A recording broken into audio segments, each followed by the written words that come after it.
Ya estamos llegando al final de Tito, de la epístola de Tito. Estamos en el capítulo 3 y hoy estamos cubriendo unos versos bien interesantes.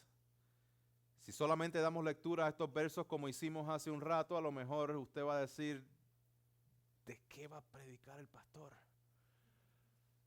Pero evita controversias necias, genealogías, contiendas y discusiones acerca de la ley, porque son sin provecho y sin valor al hombre que cause divisiones después de la primera y segunda amonestación. Deséchalo, sabiendo que el tal es perverso y peca, habiéndose condenado a sí mismo.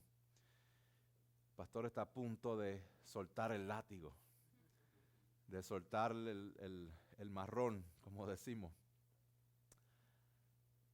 Pero vamos a ver estos versos en el contexto de la epístola de Tito, la epístola del apóstol Pablo a Tito.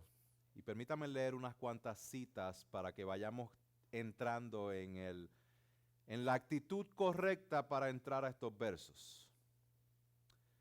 El teólogo y pastor Charles Simeon dijo lo siguiente, él dijo: no podemos tener ni una chispa de verdadera humildad hasta que nos humillamos delante de Dios como criaturas culpables, impotentes e incompletas, que no tienen ninguna esperanza como no sea en la tierna misericordia de Dios en Cristo Jesús. El puritano Richard Baxter dijo lo siguiente acerca de la humildad: la humildad no demanda que una persona equipare su conocimiento al de un necio o alguien ignorante, así como una persona sana no pretende estar enferma.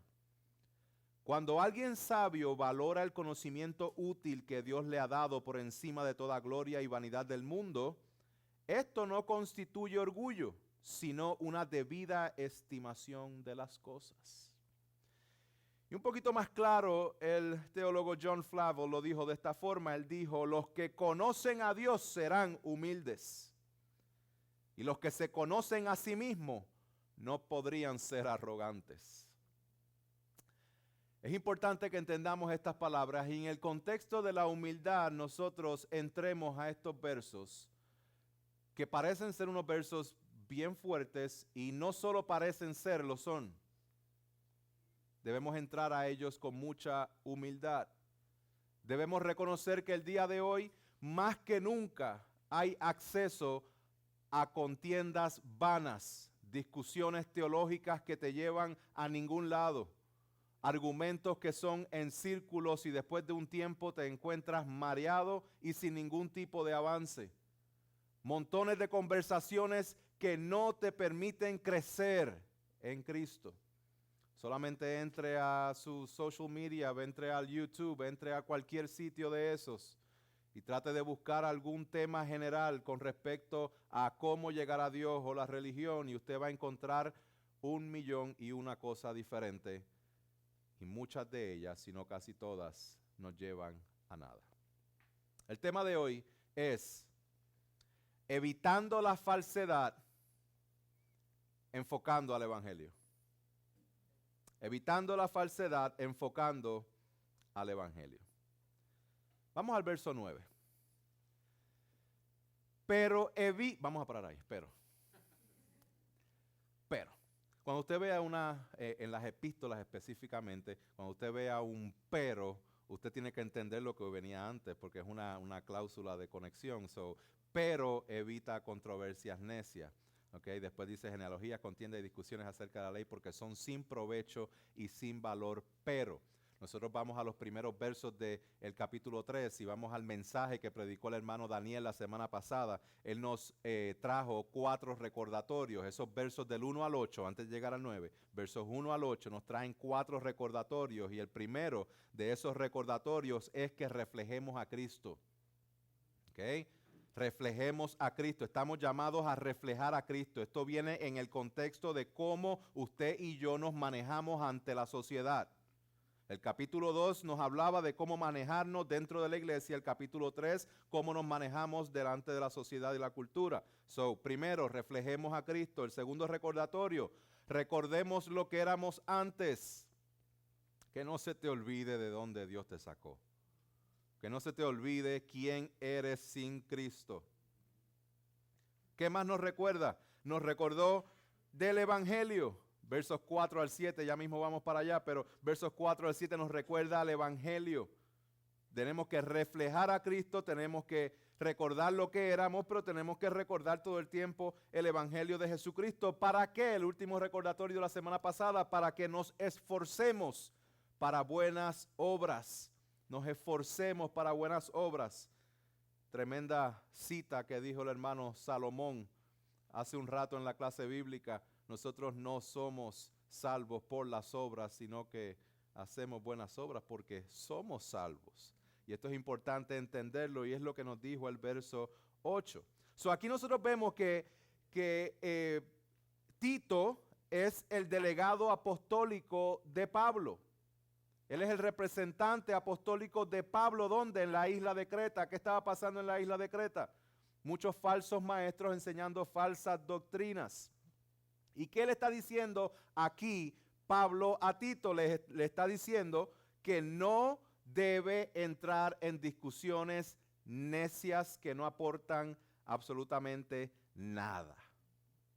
¿Cuáles son esas controversias necias, genealogías, contiendas y discusiones acerca de la ley en las cuales Pablo se está refiriendo? ¿Usted las sabe? A lo mejor yo tampoco, porque no las especifica el texto.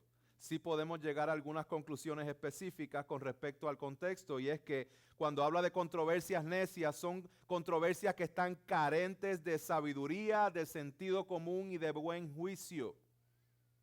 No tienen nada bueno que aportar. Cuando habla de genealogías, podemos asumir ante la influencia de los judaizantes, podemos deducir que estos judaizantes estaban utilizando las genealogías del Antiguo Testamento y todo el historial de sus ancestros para seguir tratando de buscar viene el Mesías. Hay algunos que todavía están esperando al Mesías y confían en ciertas líneas de genealogías. Contiendas. Hay gente que pelean hasta sola. Hay gente que se paran en el espejo y pelean ellos mismos. Pablo le dice, no te metas ahí, Tito. No pierdas el tiempo con este tipo de personas. Contiendas son rivalidades egoístas, son riñas, pleitos, discordias. Muchas personas de cualquier cosa están peleando. Y esto es importante que nosotros lo entendemos antes de adentrarnos en la pelea de ellos, para que no perdamos el tiempo. ¿Por qué? Porque si haces por este lado, pelean, pero si haces por este otro lado, pelean igual. Si te vas por el medio, pelean porque no te fuiste por ninguno de estos dos lados. Eso es importante que entendamos eso, no nos entremos ahí. Discusiones acerca de la ley. Discusiones acerca de la ley, específicamente está hablando de la ley mosaica, la ley de Moisés, y todavía habían falsos maestros en Creta tratando de usar la ley para ser salvos. Por lo tanto, Pablo le dice a Tito, no te pongas a discutir esas cosas, no pierdas el tiempo ahí. Quiero hacer un paréntesis en esta parte porque quiero traerlo al día de hoy y quiero hacerles el alerta de que no todo lo que es bíblico va a ser de acuerdo a la Biblia.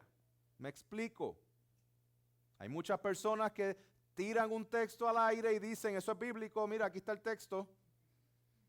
Y entonces utilizan ese texto para sacarlo de contexto y validar cuantas atrocidades existen. No todo el que está utilizando la Biblia, no todo el que dice Señor, Señor, será salvo. No todo el que dice, sí, pero aquí se habla de Jesús, sí, aquí se menciona tal cosa, sí, pero aquí... no, la idea no es simplemente que esté en la Biblia, es que nosotros entendamos el motivo de Dios por el cual Él lo puso en la Biblia. La pregunta no es simplemente está en la Biblia, sino ¿es esto de acuerdo a la enseñanza de la Biblia? ¿Es esto consistente con lo que la Biblia enseña a través de las Escrituras? Hay muchas conversaciones el día de hoy, mis hermanos, que nosotros tenemos que tener mucho cuidado. Porque entonces esas conversaciones vienen a pasar al frente y se convierten en los lentes por los cuales nosotros vemos todas las cosas. Déjenme darle algunos ejemplos. La prosperidad financiera. ¿Han escuchado algo así, verdad? ¿No han escuchado un famoso evangelio de prosperidad? No es que haya otro evangelio. Es que lo nombran de esta forma y recientemente hasta personas cercanas y personas que están en círculos donde se predica sana doctrina, a veces dicen cosas que uno dice, pero es que eso no es la enseñanza bíblica. Donde en las Escrituras Dios nos promete a nosotros una seguridad financiera y donde en las Escrituras se nos promete a nosotros una casa grande, un carro grande, un super trabajo y una cuenta de banco que esté virada. En ningún lado, en ningún lado. Nosotros tenemos que entender algo bien importante en que sí, si usted tiene la bendición de tener recursos económicos, úselos para la gloria de Dios.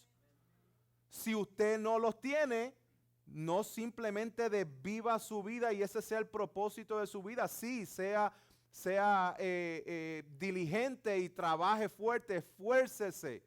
El miércoles hablaba acerca de los perezosos. La Biblia tiene mucho que hablar acerca de los perezosos, de los vagos, de los vagonetas, de los tantos nombres que se le puede decir, que no dan un tajo. Estoy diciendo muchas frases más coloquiales, pero quiero que me entiendan. A lo mejor me están desentendiendo más, pero el issue es que nosotros tenemos que entender la palabra desde el principio a fin. Tiene que haber una consistencia con lo que es la enseñanza bíblica. Cuando la palabra habla de que nosotros pidamos que Él dará, no es que pida lo que usted le dé la gana, es que pida lo que está de acuerdo a la voluntad de Dios. Él nos va a dar todo lo que está de acuerdo a su voluntad. So, asegúrese de que usted ore de acuerdo a su voluntad, no de acuerdo a la suya. Si usted ora de acuerdo a la suya, siéntese a esperar.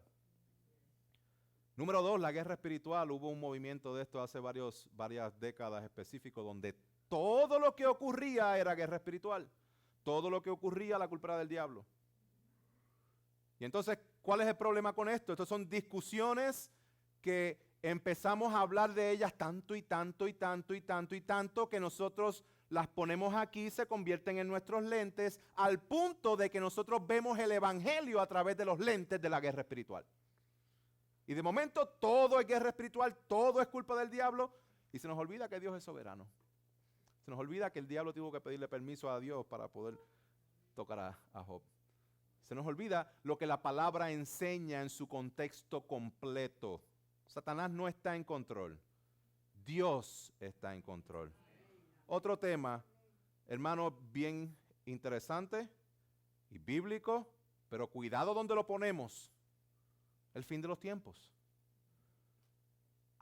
Este tema es uno que es fascinante para muchas personas. Y tenemos que tener cuidado. Hay algo que nosotros tenemos que estar claro con respecto al fin de los tiempos. ¿Y qué es? Que Cristo viene. Y que en Cristo tenemos vida eterna con Él. Ahí tenemos que estar de acuerdo. Si Cristo viene antes de la tribulación, después de la tribulación, si viene en el milenio, si milenio es literal, si es simbólico, si es amilenial, si es pretribulacional, hay muchos campos de eso. A lo mejor usted dice, ¿qué son todas esas cosas? Pues sí, estos son todos los campamentos que hay con respecto al fin de los tiempos. Y hay personas que están tan enfocadas en el fin de los tiempos que no se pierden la más mínima bomba que tiran en el Medio Oriente. Y pasó esto en Israel, y Rusia dijo esto, y China dijo lo otro, y eso es lo que va. Y de acuerdo a eso es lo que... Sí, pero nosotros tenemos que tener cuidado de que nosotros no veamos el fin de los tiempos y los sucesos actuales, que esos sean nuestros lentes. Nosotros tenemos que ponernos los lentes del Evangelio primero y entonces ver el fin de los tiempos. ¿Por qué? Porque el día ni la hora nadie lo sabe. Por eso es que sigue saliendo cada persona, cada personaje diciendo el fin de los tiempos va a ser tal día, se acaba el mundo tal día. El día ni la hora nadie lo sabe. Pongámonos los lentes del Evangelio para ver todo lo demás de las Escrituras. ¿Sabe por qué, mis hermanos? Porque el Evangelio comienza desde Génesis 1:1 y en el principio Dios, y termina con un amén en Apocalipsis en el último capítulo. El Evangelio lo cubre todo y es a través de los lentes del Evangelio que nosotros tenemos que ver las cosas y cada uno de los temas. Y es importante que nosotros no posicionemos estos temas como nuestros lentes y se conviertan en estas conversaciones que eventualmente van a ser controversias necias, genealogías, contiendas y discusiones acerca de la ley. ¿Por qué? Porque son sin provecho. Son sin provecho y sin valor. Usted se sumerge en este tipo de temas y se desconecta del Evangelio, usted se va a dar cuenta de algo, que los frutos que va a producir en su vida no es crecimiento espiritual en Cristo. Va a producir muchas otras cosas, va a producir muchas teorías de conspiración y todo este tipo de cosas, pero lo que no va a producir es que usted esté más seguro en las promesas de Cristo, porque sabemos la obra que Él ha completado. Entonces, tengamos mucho cuidado. Pablo le dijo a Timoteo, el capítulo 1, versos 3 y 4, como te rogué al partir de Macedonia que te quedaras en Éfeso para que instruyeras a algunos a que no enseñaran doctrinas extrañas, ni prestaran atención a mitos y genealogías interminables, lo que da lugar a discusiones inútiles, en vez de hacer avanzar el plan de Dios que es por fe. Así te encargo ahora. ¿Por qué, hermanos? Porque esto es sin provecho y sin valor. Vamos un poquito más adelante con Timoteo capítulo 6, verso 3 al 5. Dice, si alguno enseña una doctrina diferente y no se conforma a las sanas palabras, las de nuestro Señor Jesucristo, y a la doctrina que es conforme a la piedad,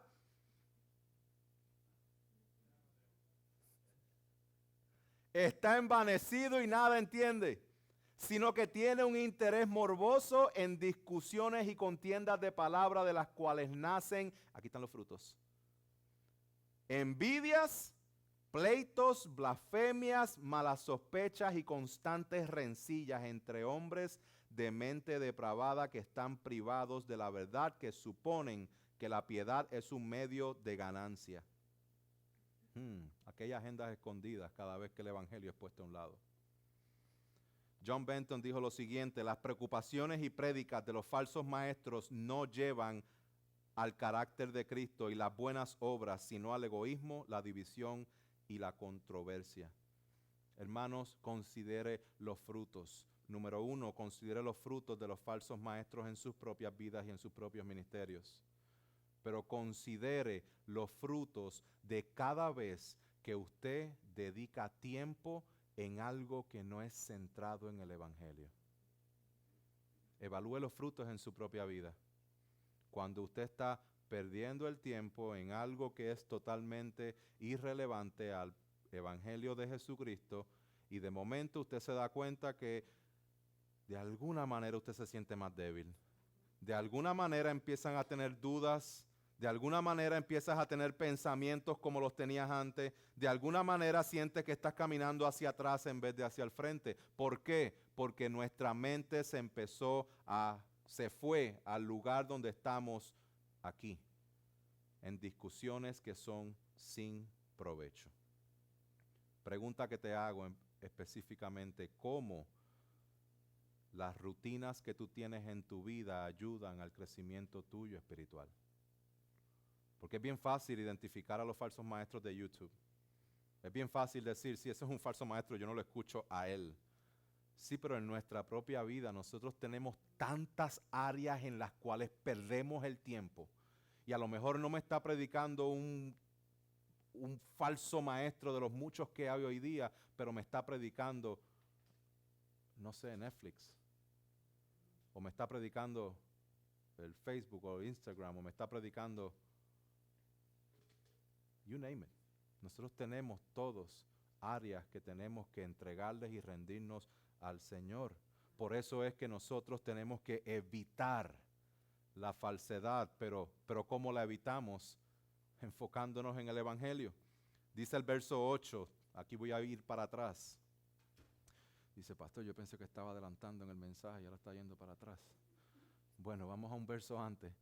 Dice, palabra fiel es esta, y en cuanto a estas cosas quiero que hables con firmeza para los que han creído en Dios, procuren ocuparse en buenas obras. Miren esto, estas cosas son buenas y útiles para los hombres. Mm. Estas cosas son buenas y útiles para los hombres, mas sin embargo me acababa de decir que estas cosas son sin provecho y sin valor. Aquí hay un claro paralelo en que hay algo que produce frutos del Señor y hay algo que totalmente no los produce. El verso 8 nos dice que hay algo que produce las cosas buenas y útiles para los hombres. La pregunta es, ¿cuáles son estas cosas? El verso 8 no los dice. Palabra fiel es esta. La pregunta es, ¿cuál es esta palabra? Palabra fiel es esta. Pablo le decía a Timoteo, palabra fiel y digna de ser aceptada por todos. Cristo Jesús vino al mundo para salvar a los pecadores, entre los cuales yo soy el primero. Esa es la palabra. Esa es la palabra. En esa palabra hay cosas buenas y útiles para nosotros. Vamos a un poquito más atrás. Versos 4 al 7. Aquí el apóstol Pablo acababa de explicarle a Tito lo que es el Evangelio una vez más. Este es el recordatorio de la semana pasada del Evangelio. Dice, pero cuando se manifestó la bondad de Dios, nuestro Salvador, y su amor hacia la humanidad, nosotros servimos a Dios porque Él nos rescató. Porque Dios vino a la escena, como decía el hermano Daniel la semana pasada. Dios le plació intervenir en la vida de cada uno de nosotros. Dios le plació hacer eso. Dios le plació mostrarse, manifestarse a nosotros. No fuiste tú. Dice, Él nos salvó. No es que tú le ayudaste a Dios posicionándote para que entonces Él te salvara. No, Él te salvó. No por obras de justicia que nosotros hubiéramos hecho. ¿Ustedes saben por qué no por obras de justicia que nosotros hubiéramos hecho? Porque simplemente nosotros no las hubiéramos hecho. Porque no podemos hacerlas. Sino conforme a su misericordia. Conforme a su misericordia significa que lo que merecíamos es totalmente lo contrario a lo que Él nos da. Él nos da gracia, nos da misericordia. No lo merecemos. Merecíamos el justo juicio de Dios por nuestra rebeldía y nuestro pecado. Dice, por medio del lavamiento de la regeneración y la renovación por el Espíritu Santo, que Él derramó sobre nosotros abundantemente por medio de Jesucristo nuestro Salvador, para que justificados por su gracia fuésemos hechos herederos según la esperanza de la vida eterna. Tú y yo estábamos en rebeldía en contra de Dios, de camino al infierno. Dios le plació revelarse a sí mismo a nosotros. Nos salvó por medio de la obra redentora de Cristo, cargando Él el precio de nuestro castigo y otorgándonos a nosotros la justicia de Cristo, porque Él vivió perfectamente, fue a la cruz, fue derramada su sangre y murió y resucitó y fue ascendido a los cielos. Y todo aquel que cree en Él tiene vida eterna. Nosotros sin Cristo no tenemos esperanza. Por eso es que si estás en Cristo, tú necesitas de Cristo para vida eterna y necesitas de Cristo cada segundo de tu vida. Necesitas predicarte el Evangelio cada segundo de tu vida. ¿Por qué? Porque como decía Juan Calvino, tenemos el corazón una fábrica de ídolos. Nosotros todo el tiempo buscamos la forma de distraernos y enfocarnos en otras cosas. Pero Dios en su misericordia nos guarda, nos llama, nos limpia, nos sostiene, nos prepara, nos guía, nos apunta hacia Él mismo. Prediquémonos el Evangelio cada día.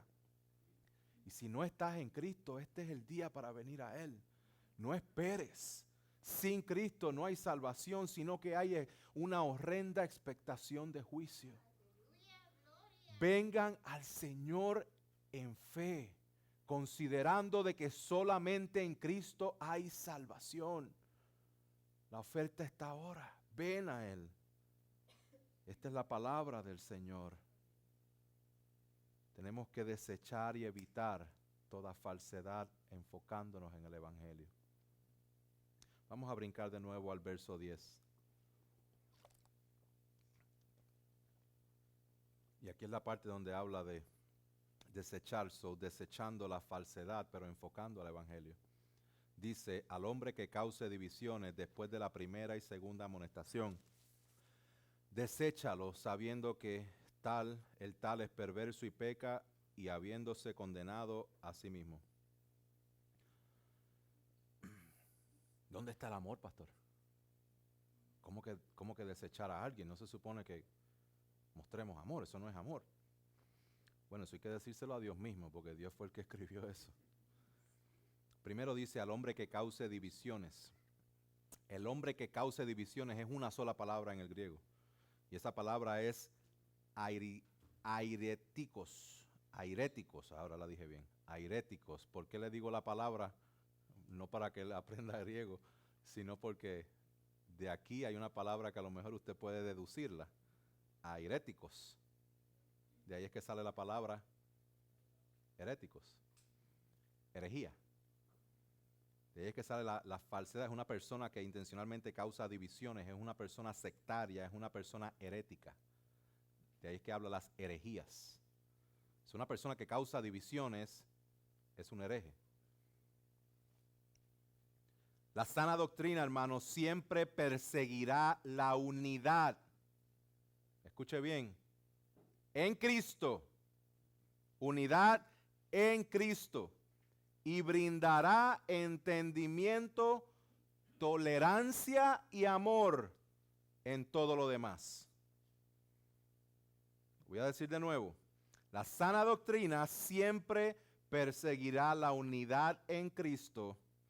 Y en todas las demás cosas va a traer entendimiento, tolerancia y amor. ¿Cuál es el contraste? La falsa enseñanza siempre tendrá como fin la división con respecto a Cristo, aunque haya unidad en todo lo demás. ¿Me van entendiendo eso? El enemigo y lo que es el pecado y lo que es una mente reprobada y lo que es un hereje y un falso maestro, no le va a importar que nosotros nos unamos siempre y cuando nuestra unión no sea Cristo. Vamos a unirnos por la causa tal. Fine. Únanse. Los falsos maestros van a estar, sí, claro, reúnanse y hagan todo eso. Tenemos que estar unidos, unidad, unidad. Cristo es unión, Cristo es unión. Pero cuando hablamos de estar unidos en Cristo, no. Ese no es Cristo. Tenemos que tener cuidado con eso porque esto nos distrae muchas veces de la verdadera esencia del Evangelio. De que nos unimos por causa y predicamos y decimos y escuchamos muchas personas que dicen tenemos que trabajar y servir en unidad. Sí, tenemos que servir en unidad, pero esa unidad no puede ser en otras cosas.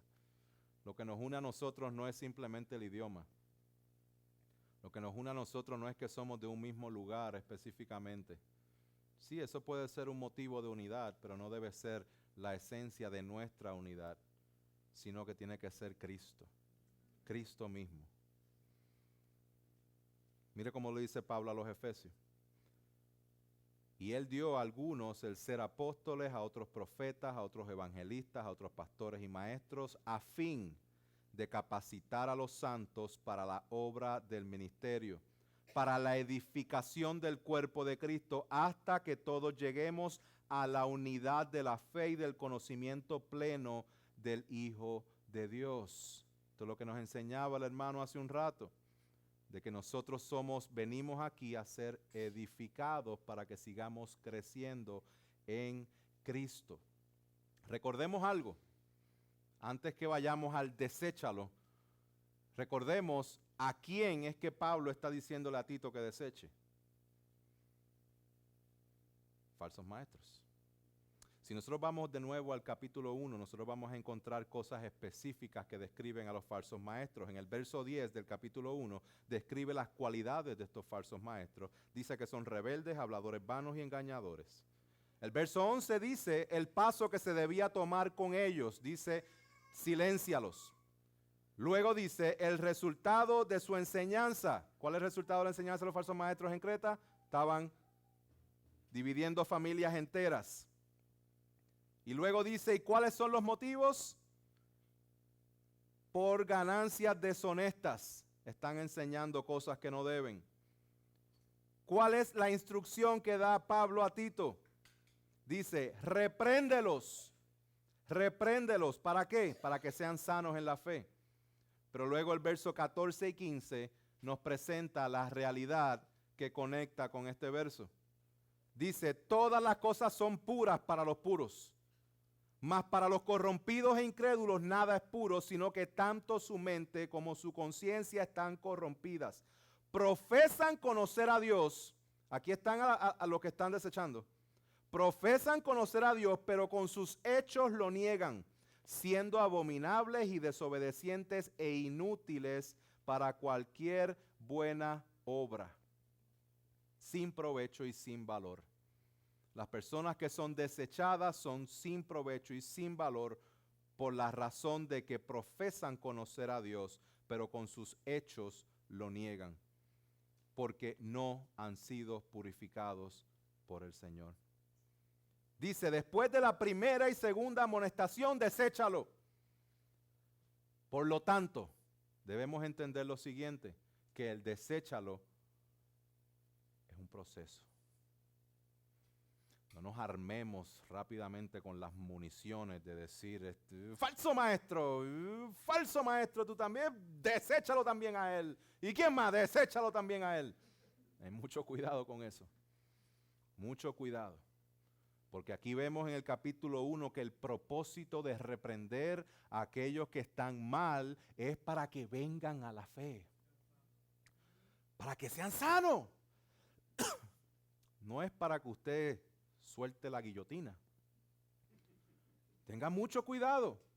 Porque a veces nos montamos en posiciones que no nos corresponde a nosotros. Y por eso es que empecé hablando de humildad. Antes de ir a deséchalo, tenemos que entender que Dios mismo ha provisto un proceso para que esto se lleve a cabo, y es la disciplina. Hay disciplina formativa, hay disciplina correctiva. ¿A qué me refiero con eso? De que cuando hablamos de disciplina en la iglesia, lo primero que nos viene a la mente es disciplina. Estás sentado ahí y no vas a hacer nada por 3 meses. ¿Esa es la disciplina? La disciplina es enseñanza, hermanos. La disciplina es corrección.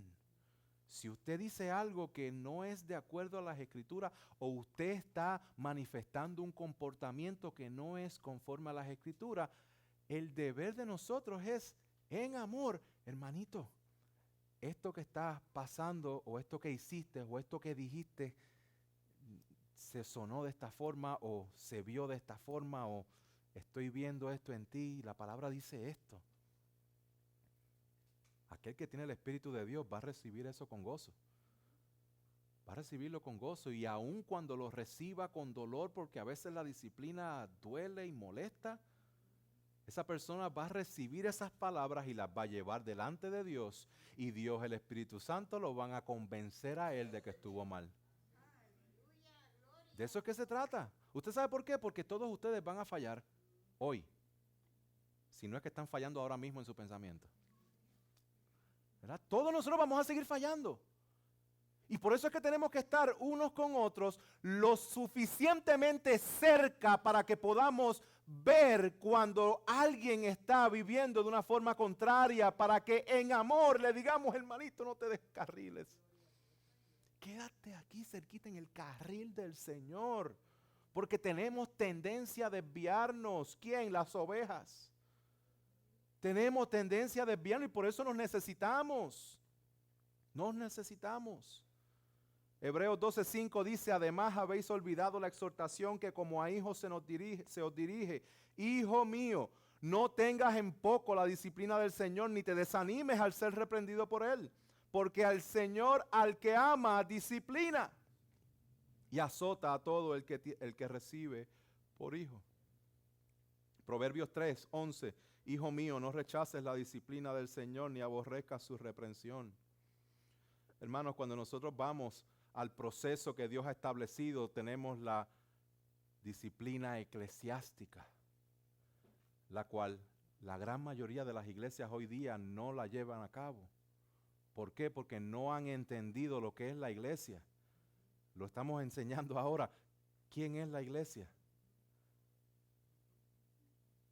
La iglesia son creyentes, son personas que han sido regeneradas por la sangre de Cristo. Entonces, si son personas que son regeneradas por la sangre de Cristo, el Espíritu Santo habita en ellos, significa que sí, van a seguir pecando porque están en la carne, pero significa que Dios está llevando a cabo una obra de santificación en sus vidas y ha provisto del cuerpo para que nos ayudemos los unos a los otros. Entonces, cuando alguien no está haciendo las cosas como se debe, o cuando alguien está viviendo de una manera de pecado, o cuando alguien está apuntando hacia algo que no es lo que la Biblia está apuntando, es nuestro deber de ir donde el hermano y decirle. Ahora, si ese hermano no responde y realmente le amamos, ¿qué vamos a hacer? Vamos a buscar a otro hermano y vamos a decir, hermano, tengo esta preocupación, yo quiero que esta persona camine en el Señor, ayúdame a orar por él primero y ayúdame a hablar con él. Este proceso no es de un día, no es de una semana, no es de un mes, a lo mejor no es de ni un año. Toma tiempo, toma tiempo. Llevamos a la persona, si no hace caso a la persona, dice, lo llevamos ¿a quién? A la iglesia. Cuando nosotros vamos a una persona que está en pecado y la persona persevera en su pecado y persevera en su pecado y persevera en su pecado, nosotros vamos a seguir orando por él, vamos a seguir apuntándole a Cristo, vamos a seguir predicándole el evangelio. Pero si esa persona sigue perseverando en su pecado, ¿qué es lo que vamos a hacer? Lo llevamos a la iglesia y la iglesia lo amonesta. Como iglesia estamos viendo esto en tu vida y esto no es característico de Dios. Nos preocupa tu alma. Nos preocupa que dónde vas a pasar la eternidad. Porque hiciste una profesión de fe, pero tus frutos no lo dicen. Por eso estamos delante de ti, te clamamos. Si ante esa exhortación de la iglesia la persona persevera de nuevo, aquí entramos a deséchalo. Deséchalo. Esto es lo que habla en Mateo 18, dice, y si tu hermano peca, ve y repréndelo a solas. Si te escucha, has ganado un hermano, pero si no te escucha, lleva contigo 1 a 2 para que toda palabra sea confirmada por boca de 2 o 3 testigos. Y si rehúsa escucharlo, dilo a la iglesia. Y si también rehúsa escuchar a la iglesia, sea para ti como el gentil y el recaudador de impuestos. ¿Qué es lo que está diciendo aquí? Lo mismo que dice Romanos 16:17. Dice, os ruego, hermanos, que vigiléis a los que causan disensiones y tropiezos contra la enseñanza que vosotros aprendisteis y que os apartéis de ellos. ¿Qué es lo que estamos diciendo, hermanos? Cuando una persona llega al punto de decir, hay que reprender, hay que desechar a esta persona, lo que la iglesia está diciendo es, esta persona por sus propios frutos ha demostrado que no es cristiano. ¿Perdió la salvación? No, no ha perdido nada que nunca ha tenido. Eso es importante que nosotros entendamos esto. Montones de personas vienen a la iglesia, pero montones de personas, aunque vienen a la iglesia, no están en Cristo. Lo que nos hace parte de Cristo es su obra y es su Espíritu Santo en nosotros. Sí, hay personas que se apartan y vamos a seguir predicándole, pero no podemos decir que es un hermano en Cristo. A eso es que se refiere. ¿Significa que lo vamos a envolver, lo vamos a meter en un dron de basura y lo vamos a desechar de esa forma? No, vamos a amarlo y a seguir apuntándole a Cristo. Vamos a decirle, estás en pecado, basado en todo este proceso que llevamos, has demostrado que no eres creyente, yo voy a seguir aquí predicándote a Cristo y apuntándote a Él, porque me preocupa tu alma y tu destino eterno.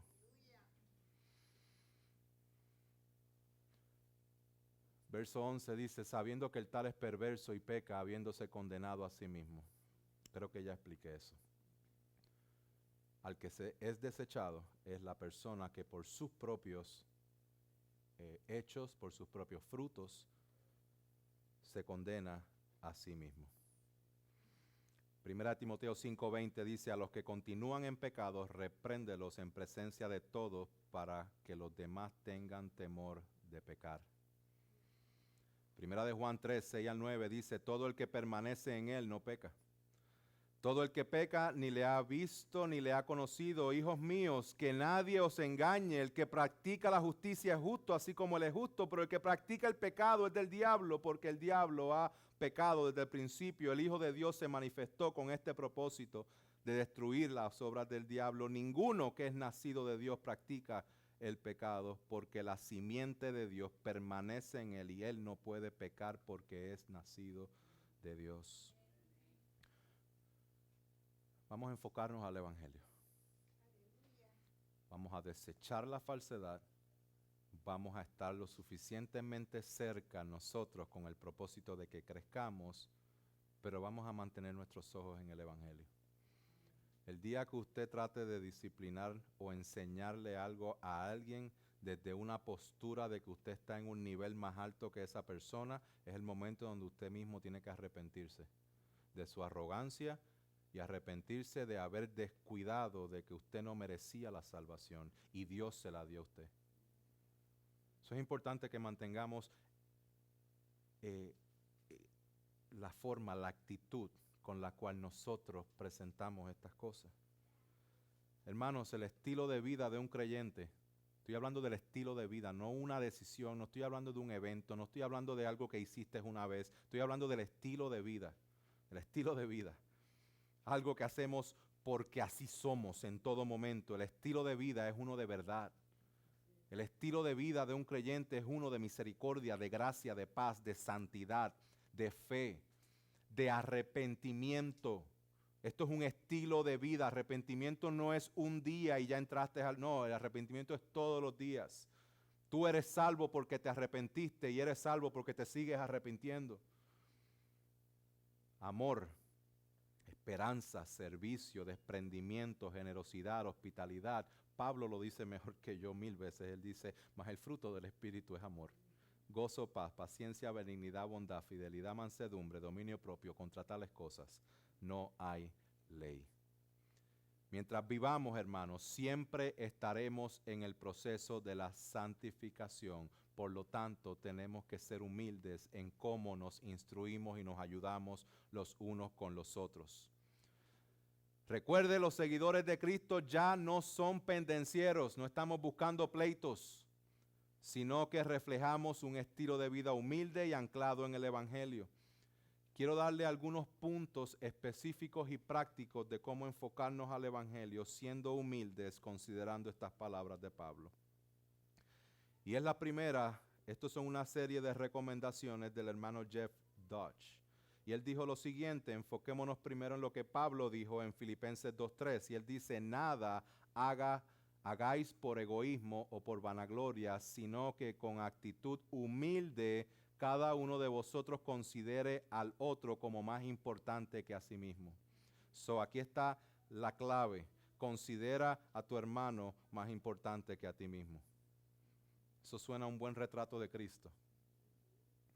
Voy a leer algunas actitudes que debiéramos estar reflejando en ciertos lugares. Quiero que las escuche y quiero que las medites y quiero que si no las está haciendo, que las presente en oración y que nos ayudemos los unos a los otros. Primero, en el hogar, en tu hogar, tus necesidades y preferencias no son la prioridad. Estoy para servir a otros en mi hogar y no demandar o asumir que son ellos los que deben servirme o satisfacerme a mí. Cuando me toca servir, lo hago con amor,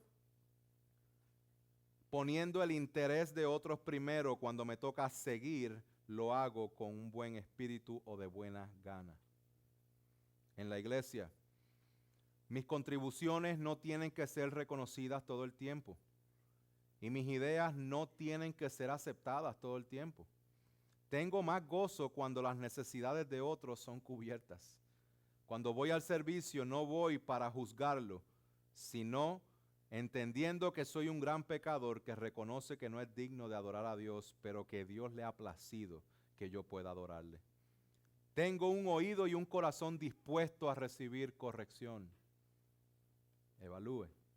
En el trabajo, me pongo contento cuando mis compañeros de trabajo reciben algún conocimiento o promoción. Trato de contribuir al éxito de otros, apoyo sus ideas y trato el trabajo de otros más importante que el mío. Doy crédito a los demás y trato de ayudar a otros para que su trabajo sea más fácil. Con familiares y amigos. En conversaciones casuales no tengo ninguna necesidad de estar tratando de demostrar algo que no soy. Tengo un corazón dispuesto a escuchar, a admitir mis faltas y hasta permitir corrección. Mis familiares, preste atención a esta, por favor. Mis familiares y amigos tienen la confianza de venir a mí para corregirme. ¿Cómo tratamos la Biblia? Leo la Biblia constantemente, no para tratar de impresionar a otros, sino porque necesito escuchar y aprender acerca de Jesucristo. Necesito que Él me enseñe cada día para aprender y poner en práctica el Evangelio de Cristo en mi vida. Con respecto a la oración, oro constantemente y me mantengo alerta de que Dios está conmigo y que Él es quien me guía, me guarda y me sustenta cada día. Cuando se me hace difícil de poner a otros primero que a mí, vengo al Señor pidiendo ayuda. Dios me da la seguridad de que todas mis necesidades están en Él para entonces poder servir libremente las necesidades de otros. Y por último, hermanos, el Evangelio. El Evangelio. Todo lo que yo pueda hacer, mis oraciones, mis lecturas bíblicas y mi servicio a otros no son simples tareas que debo de hacer, sino que son las herramientas que Dios usa para mi crecimiento. Me recuerda que soy un pecador que ha sido perdonado por su gracia, que soy un hijo adoptado a su familia, un debilucho que recibe fuerzas y una persona que estaba destinada al castigo eterno, pero que ahora pasará la eternidad en el reino de Dios. Me enfoco en el Evangelio para mantenerme humilde, agradecido, y esto me permite poner a otros primero que a mí. Hermanos, pongámonos de pie y escuchen esta exhortación que les voy a dar.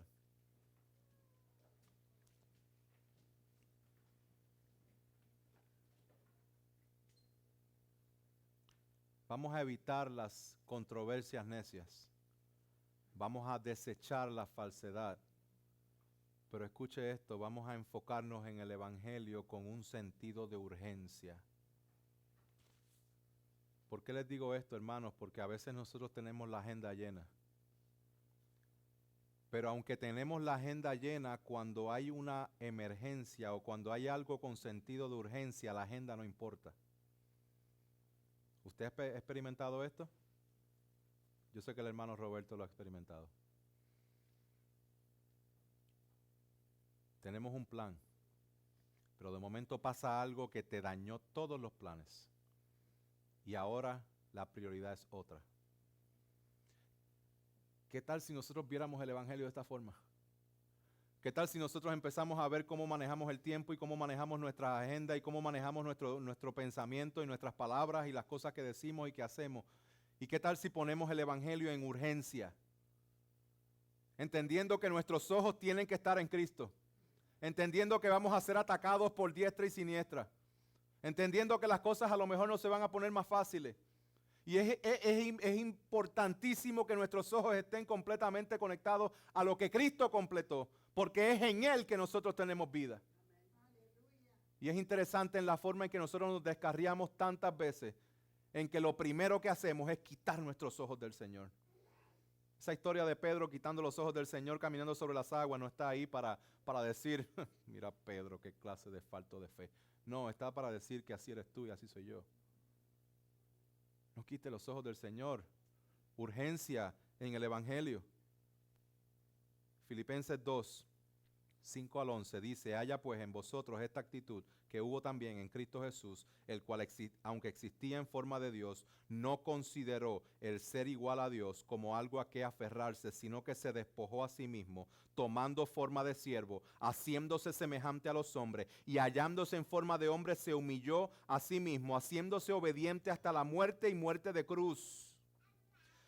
Por lo cual Dios también le exaltó hasta lo sumo y le confinó un nombre que es sobre todo nombre, para que en el nombre de Jesús se doble toda rodilla de los que están en el cielo, en la tierra y debajo de la tierra, y toda lengua confiese que Jesucristo es Señor, para la gloria de Dios Padre.